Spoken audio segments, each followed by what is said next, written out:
Well, hello there, my good, faithful YouTube viewers and listeners. How you guys doing? It's been a while since I've done a daily rant. It is the Jerry Bear. Today's date is Wednesday, November 18th, 2020. So glad you decided to stop by. I haven't really talked much lately about what's been going on in my life, other than the videos you've probably watched that I uploaded where I'm driving through Mount Pleasant and Wademan and Ithaca and all these other places. So thank you for viewing and thank you for subscribing to my channel, and thanks for sticking around.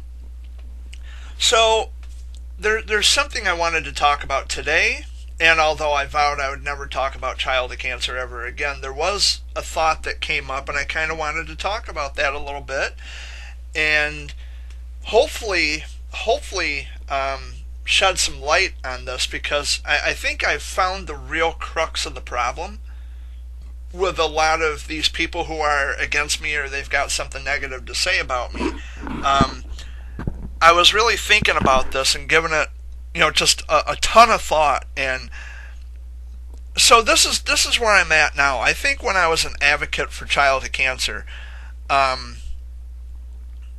think what it was is when I was an advocate, okay, and I was ingratiating myself with all these people, and I was actually reaching out to people, sharing my story, getting involved with charities and causes and things like that. I think deep down, all of these parents, although they say they appreciated what I've done for the cause, they appreciate my contributions, they were just happy that I was there to have some facts to offer, or to be there as not, maybe not so much a financial system, because I'm on a limited income and I was only able to help when I could. So not so much the financial side, but maybe the emotional side of things. They were grateful that I was there. But I think deep down the real crux of the problem is the fact that, okay, I was an advocate for so many years, but underneath that layer, I was actually a childhood cancer survivor. Now, I don't want to go on, before I go on to the next point, I don't want to say that I'm discounting or discrediting or negating the fact that parents have feelings and emotions, and I don't want to say that they can't relate to the situation watching their child go through such an unbearably, awful situation. I don't want to negate them or their thoughts or their feelings. But I am convinced now, today, November 18th, 2020, I am convinced today that I think the real reason why so many people are against me now, or maybe they've always had some kind of secret negation against me, or they always had some kind of a secret hatred for me that they kept bottled up, and they were just trying to find the right opportunity or the right time to let it all spill out.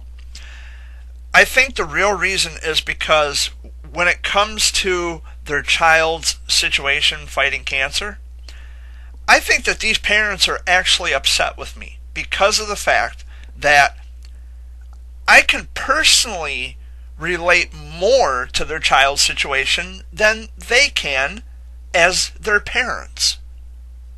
I really and truly think that that is the problem right there. That is the core of the problem.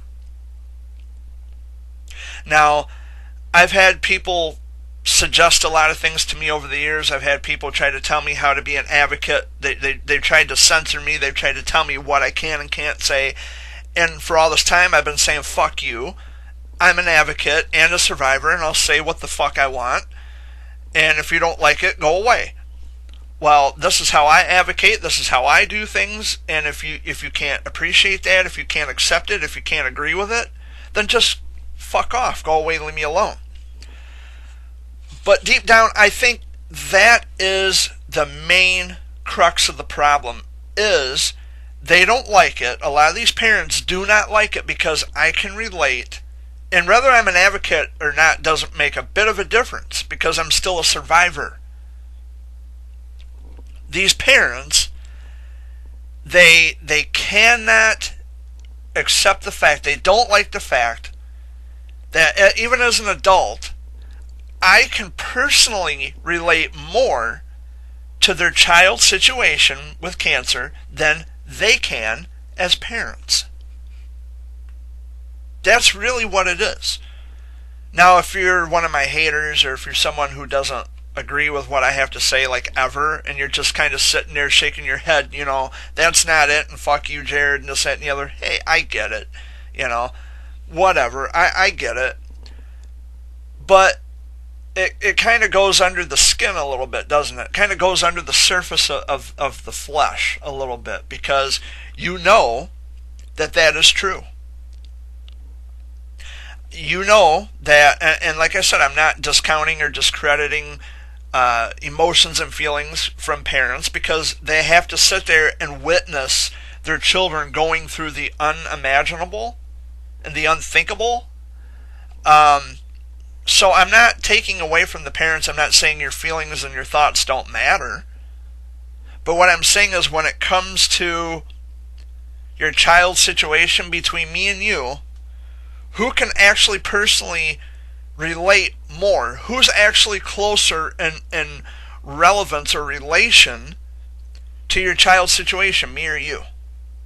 Me. Thanks. I'm convinced that is the problem. It has nothing to do with Jared as of this, and Jared was accused of this, and Jared was accused of that. It's because of the fact that deep down you don't like it, because I can relate more to your child's situation than you can as the parents. And that I'm convinced. I'm convinced that is the situation. Whether you want to admit to it or not, that's the fucking situation that we're in. That is where we're at.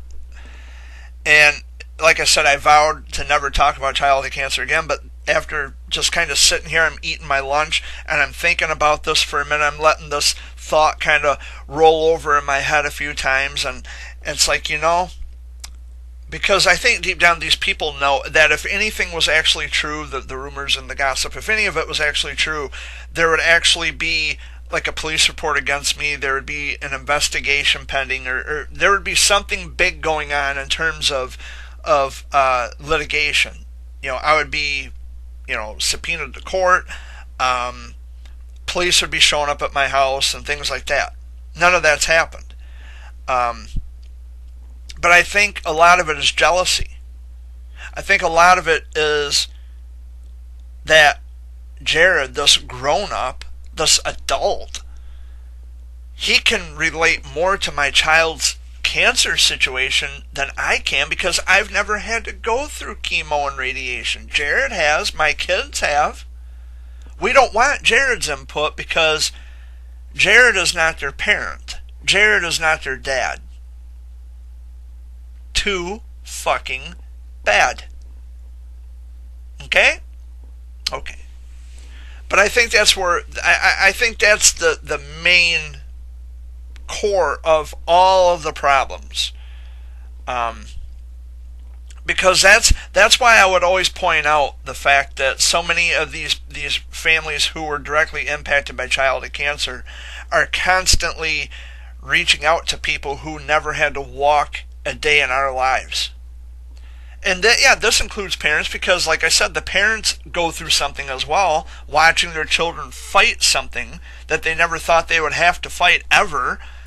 So I'm not negating the parents, but in terms of me relating to their child's situation in terms of health, if we're going to get down to the brass tacks of it, I'm closer in relevance to your kids than you are as their parents. That's the truth, and I'm sorry that reality hurts you so much, but that's the way it is. And it would always frustrate, and it still frustrates me, how so many of these people who are directly impacted, so many of these families who are directly impacted by childhood cancer, why do they reach out to people who have never had to walk a day in these shoes? They cannot have those personal conversations with families. They can't say, well, this is what I know about it because I've had to live it myself, and I was a parent who had to sit and watch my child go through something like this. Why do you people email me with an honest answer? This isn't rhetorical. I'm actually looking for an answer.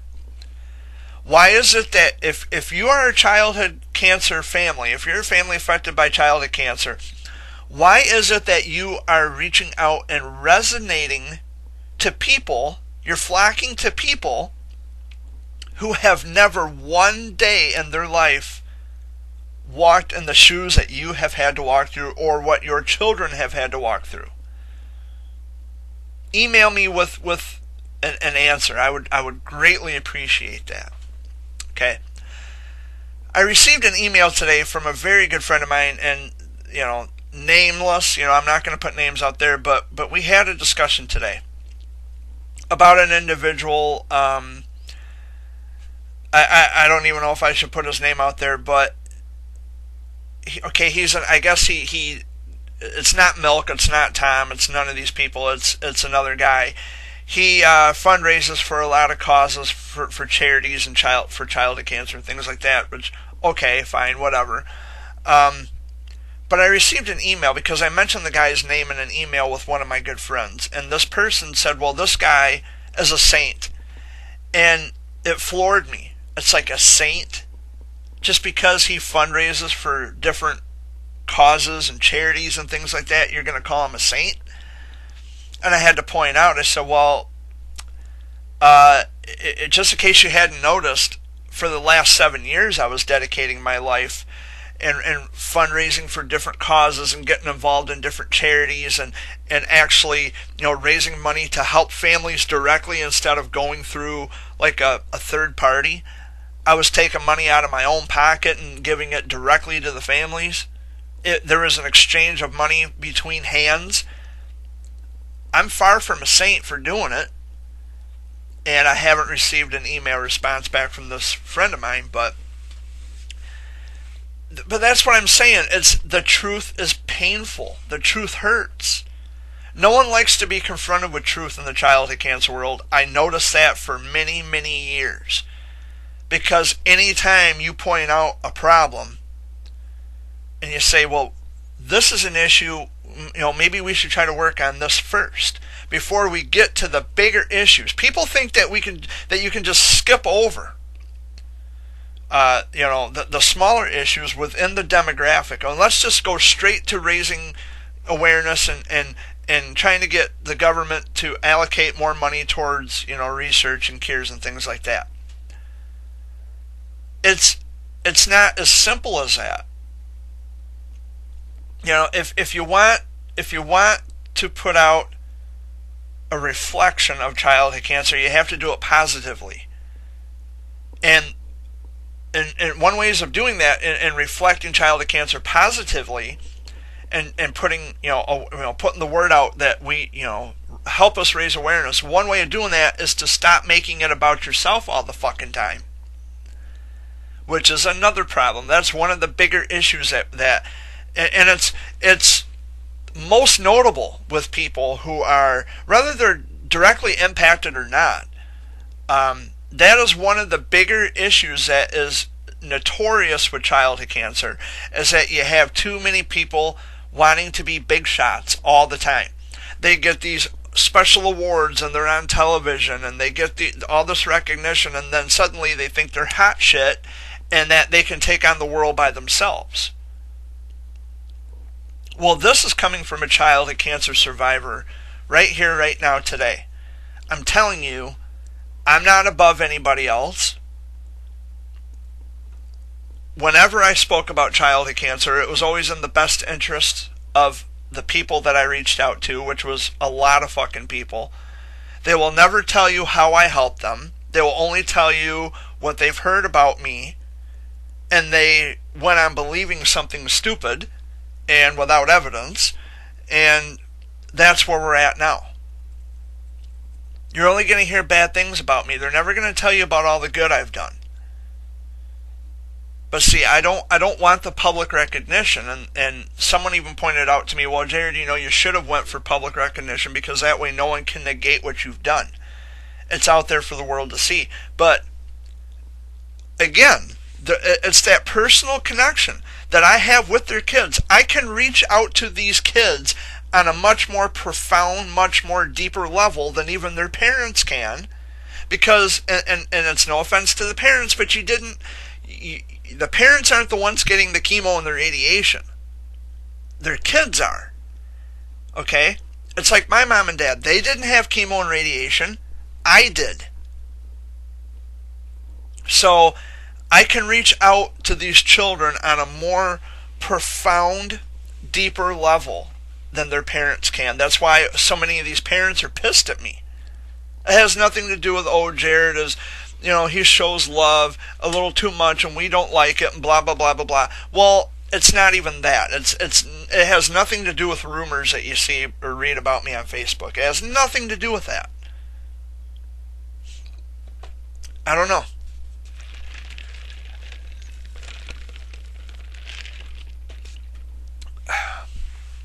Take a sip of my Coke. I went to McDonald's for lunch today. I got me a McChicken sandwich with extra mayo and an order of fries and a Coke that I'm currently drinking. But I think that's what it is. That's the actual crux of the problem. It's just the parents don't like it because I can reach their children on a more deeper, profound level than they can when it comes to the cancer diagnosis. I think I have more to offer in terms of information and how to handle things, like giving advice on what they should do or how to handle situations. So on that regard, I'm closer, when it comes to treatments and things. Now, when it comes to parents whose children have passed away as a result of cancer, I can't speak on that. That's where my advocacy comes to an end. That's where it comes to a cul-de-sac, because I'm not a parent and I've never lost a child. So whatever it is that a bereaved parent is thinking and feeling, I can't delve into that, because then it would be me speculating. And I don't like to be speculative on anything regarding childhood cancer. So when it comes to parents whose children have passed away, I leave that alone. I leave that to the people who can actually speak about that. And my honesty is I don't sand anything down just to appease the feelings of other people, just to make people feel more comfortable. I'm not going to sand down my fucking thoughts or my comments or anything. I'm not doing it anymore. I had to be a people pleaser for so many years and try to reach out to people in a respectable manner, and instead what I get is, oh, Jared made me feel uncomfortable, and they're whining and pissing and carrying on like a fucking child. And it's like, because I care, that makes you feel uncomfortable, because you don't take compliments so well, because flattery isn't something that you because you don't like it, makes you feel uncomfortable. Well, tough shit. I'm a nice person by nature. I'm not going to bullshit anybody. I never have and I never will. Not when it comes to childhood cancer. I will never bullshit anybody on anything. Not when it comes to this.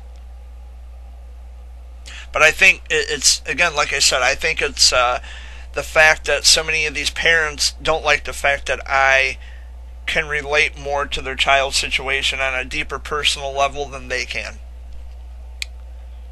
I think that's really the crux of the matter. But, who am I to say? I'm not an advocate anymore, so I could really care less, but it was just an idea. It was just a random thought that came to my head today, and it's like, that's probably it.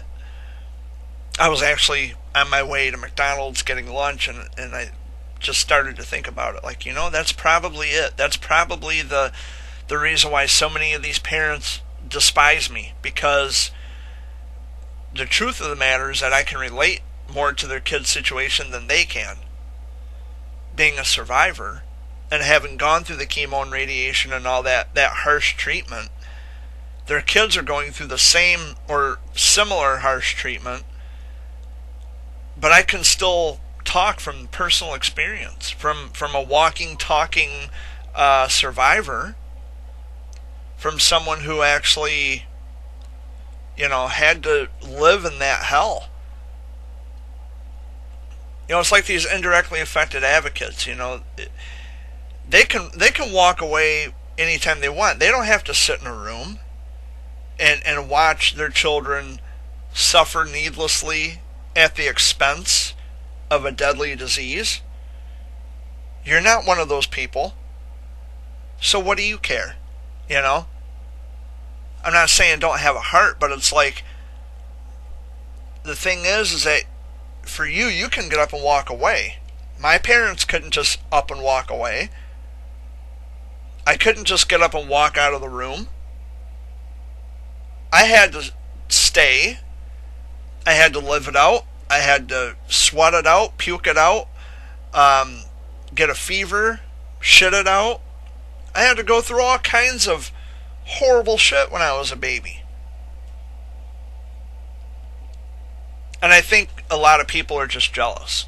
Well, I'm telling you, parents, if that, because I'm almost certain that is the case. I don't want you to be jealous of my situation. I don't ever want you to go. I wouldn't wish cancer on my worst fucking enemy, and I'm telling you, I've got lots of enemies now. I wouldn't wish cancer on them or their children.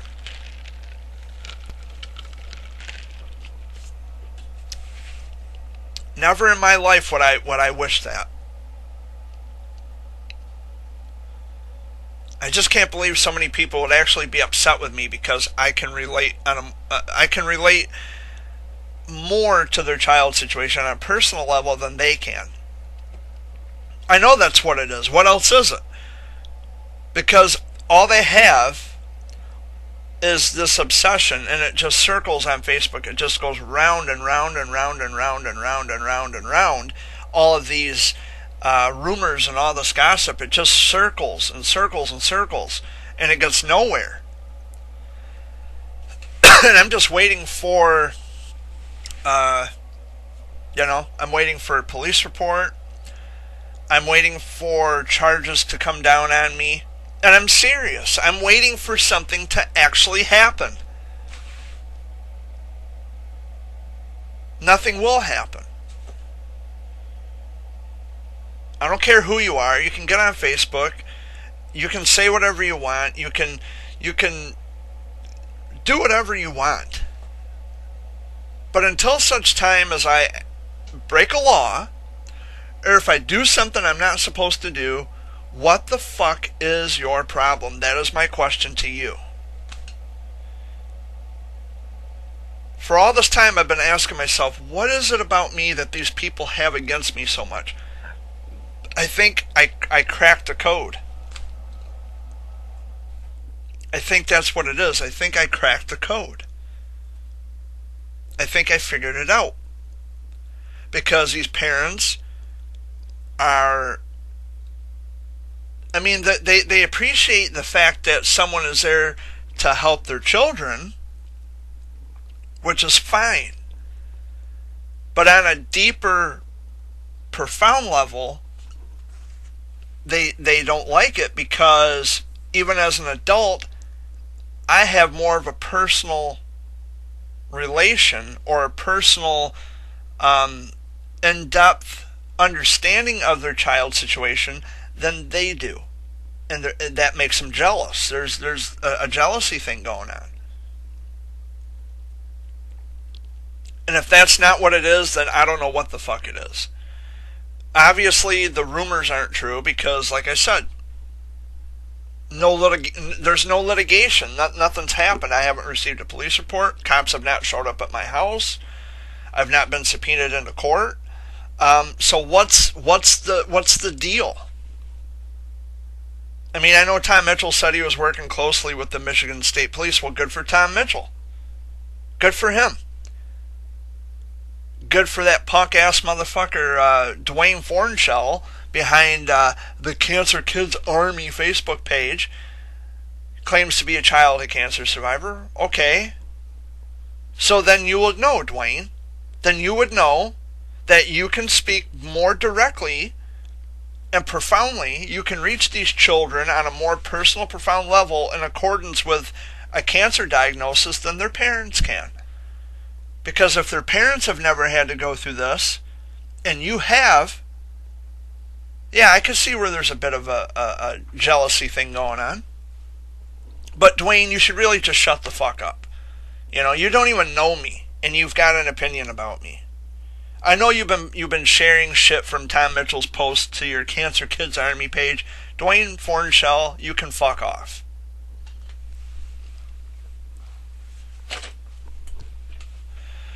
But anyway, I have been cleaning my room for the past couple days, trying to get some things situated. I threw an old dresser out. I got rid of a lot of things.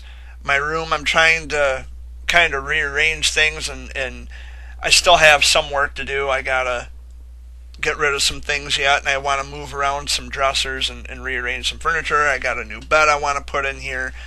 So I'm sitting in a different part of my bedroom right now where this is being recorded, where all of my daily rant videos and audio recordings rather are recorded, because I can't do it in the living room because there's too many distractions, and if someone else comes walking through the door and they start speaking not knowing that I'm recording, well, then it becomes a problem. Which I wouldn't mind if I wanted to do, you know, a recording where everybody could get in on it and everybody could get involved, but this is a daily rant, and I want it to be something that comes only from me and me alone. The Sunday video updates, I've got Dad and Amy, of course. They're still my sidekicks, but other than that, the daily rants are just my time to speak by myself. And my bedroom's kind of like a recording studio, which is nice. I don't have, like I said, I don't have as many distractions, although I'm surrounded by, like my journals and my poem projects and things like that. I've always got something that I can look at. Like there's a poster of the bird drawing on my wall behind me, and it's really cool. It lifts me up when I'm feeling my very lowest. But I'm doing fantastic. I'm doing great. I've been staying busy, like I said, cleaning my room and trying to rearrange things, move things around a little bit, and I've been staying active, and I'm healthy. The COVID pandemic has really taken off here in Michigan. Governor Gretchen Whitmer, now again, we are not allowed to go in establishments where food is served. We can't go into bars or restaurants now for the next 3 weeks, and she's even encouraging people to not gather for Thanksgiving, which I don't know how well that's going to go, because Thanksgiving is a tradition, and although yes, there is a pandemic going on, and people aren't going to budge. People are just not going to fucking budge. Thanksgiving is Thanksgiving. That's when family gets together. That's when family gets together, and that's when family really enjoys the time. We had to go this whole fucking year without seeing each other. Now that we have this holiday coming up where people are supposed to get together, you're not going to rob people of their family time, even if there is a pandemic. I'm sorry, people are just not going to listen. And this is not in any way encouraging people to disobey the order, but whether I say it or not, people are going to do it. People are going to do it anyway. I mean, you can't stop people from wanting to see their families, unless, of course, they have the COVID and they don't want to go around them to contract the COVID, which would be a smart thing to do. But if nobody's sick, you're not going to keep people from seeing each other. You're just not going to do it. I mean, for the longest time, they were even telling people to not have sex during the COVID. Well, how do we know that people aren't having sex during the COVID. You know they are. Because if you have to go without it for so long, there's the urge builds up. You don't want to have to wait any longer. But anyway, you can't stop people from seeing their families. You can't stop people from actually getting together and wanting to do things with their families. You're just not going to do it. There's just no way. You're not going to tell people that they can't see their families. I mean, I don't see my family anyway to begin with. I mean, I was at my mom's here a couple nights ago on Sunday. Well, a few nights ago, actually, I should say. On the 15th, I was up at my mother's, and so that was nice to get to see her. But I mean, if my mom is sick or if I'm sick, we don't go around each other. She wasn't sick. I'm not sick. I mean, if anything, I'm dealing with my seasonal allergies because of the change of the fucking weather. And if you live in Michigan, you know how hectic that can be because we go from summertime to winter and back to summer to winter to spring to winter. It's just back and forth all the time. So, yeah, I don't have the COVID.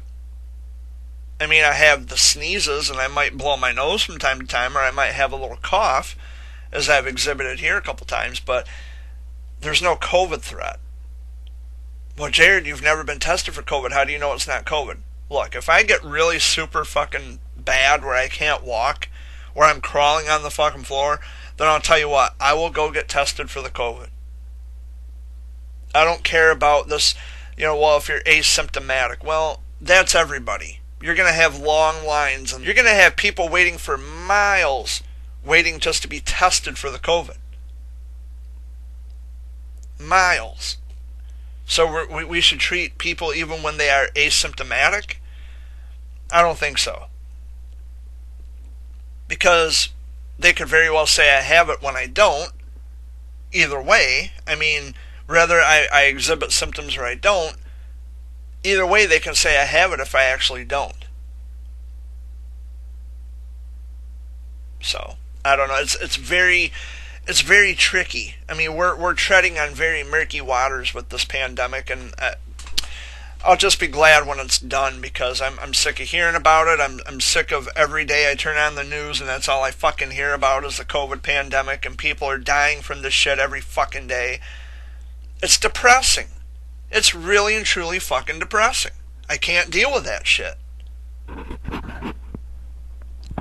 I mean, there's only so much I can handle. There's really so much I can take before I just say, enough with the news and time to watch something else. Because I really and truly cannot handle the fucking pandemic. I just cannot handle it. And the news is just overwhelmingly depressing. And it's like I was out at Billy's this past Monday.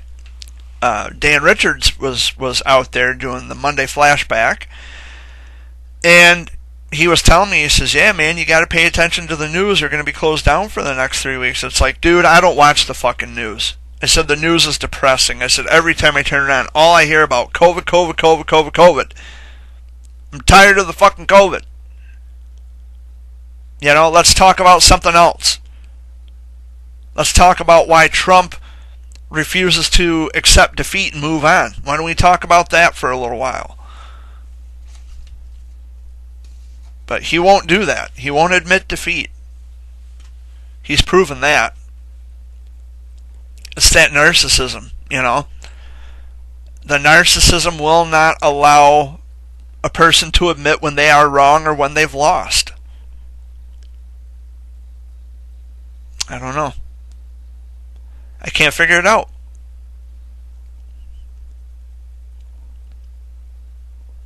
But anyway, guys, I hope you've all been doing well. I've just been sitting here, cleaning my room and sorting through papers that I want to keep, sorting through papers to throw away. Got my autographed photos here. I've got, like I said, all my journals, all my poems. And I'm still in the process of cleaning. I didn't realize I had so much shit in this bedroom that I really need to get rid of. And it will be gone A lot of boxes of stuff too, which I don't need boxes. I just need to get rid of the shit. I gotta put some clothes away in my dressers. And, of course, like I said, I threw out a dresser. Some of the dresser drawer bottoms were missing, and the whole fucking drawer itself is missing. So I told Dad, I said, I want it gone. It's just taking up space. I don't need it. I don't use it for anything. Just get rid of it. So I got rid of my 50-inch TV. I threw that out, put it at the end of the driveway. I had to put some muscle into it and fucking drag it to the end of the driveway. I did it all by myself, and I see that it's gone now. Someone took it. And, yeah, I had it for about 10 years, and then it just took a shit. Figure, fuck it. If someone wants it, that's their baby now. It's not my problem. Maybe they can drop the money to fucking fix it and have it up and running again, but I'm not going to fuck with it. I didn't even want to take a chance of finding out how much it was going to cost, because if the motherboard is fried in it, then, it would cost me a hell of a lot more just to have it repaired. I don't know how much the actual, cost of a motherboard is for a flat screen television. I don't want to find out. Not the hard way anyway.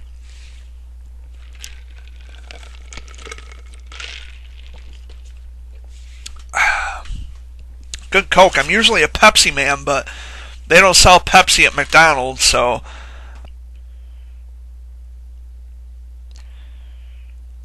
yeah, let's see here. I'm hearing the dinging on my phone, and my buddy Adam, he just uploaded a video to his YouTube channel. So hello, Adam, and hello, Reese. I haven't seen the boys in a few days, quite a while actually. I don't know. I've been keeping to myself quite a bit. Today was like the first day I've actually really emailed people in the last couple days. I don't know. I'm just trying to learn how to be independent and stay busy and keep my mind focused and try to get things done around here. Because I really and truly need to clean this room and get this room looking like a fucking bedroom again. And I want to sleep in here on my new bed, and I want to, rearrange, the furniture in here, like the dressers and stuff. I want to rearrange a few things, throw a lot of things out. Perfect opportunity to get this shit done. And I'll probably be spending a lot of time in here once I get my new bed in here. I don't know. I like my privacy. I really enjoy the privacy. I really enjoy the fact that I can think what I want. I can say what I want. No one's going to tell me I can't say or do it. But I'm doing okay. I mean, I've been hanging in there and trying not to. I've been trying really hard not to let things bother me so much. But I can't say that they're not bothering me. I mean, I talked about one of those issues here just now. But I'm guessing that's what's going on. And I found out one of my good buddies, he's going to be in Cincinnati here this coming Sunday for treatment, coming from Florida, and he's going to be in Cincinnati, and he was approved for a trial, and I'm wishing him all the best. Wilms tumor warrior, young guy. So that's, I'm keeping my fingers crossed for him. I really, really hope things work out. But anyway, guys, I've been here for probably, I'd say about 40 minutes, or coming up on to 40 minutes anyway. I should get going. I still got a lot of work to do, but I wanted to hop on here real quick and do this daily rant video, this recording, so to speak, and kind of give my input on things, and just to get some thoughts out into the open. like I usually normally do, but I haven't done a daily rant in quite a while. But here I am today, talking about what's on my mind. But anyway, I hope you're all doing well. Have a wonderful hump day. And keep it tuned right here to my channel, as I will most likely have more random content uploaded very soon. So, peace out, guys, and be nice to each other. Stay safe, stay happy, stay healthy. Toodaloo.